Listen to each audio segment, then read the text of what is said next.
In today's video, I'm going to teach you how to use Power BI slicers. A slicer is a simple, interactive filter you place directly on a report page so your viewers can quickly narrow down what they see. Think of it as a friendly control that lets people focus on a specific category, date, or value without digging through menus. It's one of the fastest ways to make a report feel truly interactive. Start by adding a slicer from the Visualizations pane.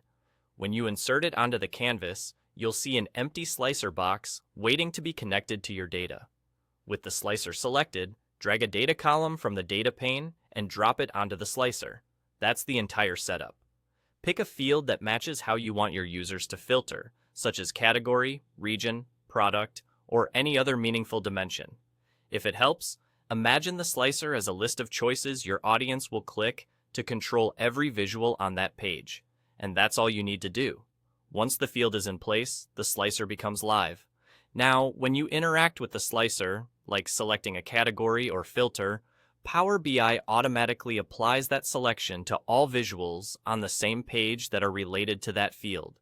You'll see charts, tables, and cards instantly recalculate and highlight only the relevant data, which makes it much easier to compare trends and spot insights without clutter. Here's what to expect as you use it.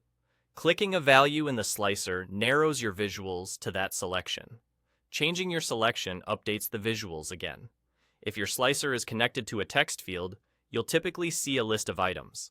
If it's connected to dates or numbers, the slicer may offer range-style controls so you can focus on a specific time period or numeric window. The behavior depends on the data type of the field you dropped in. Keep in mind, slicers affect visuals on the same report page by default. If a visual doesn't respond, it may be using data that isn't related to your slicer's field or comes from a different table without an active relationship. That's normal and simply reflects how your model is structured. To recap, add the slicer from the Visualizations pane, drag a single data column onto it, and interact with the selection.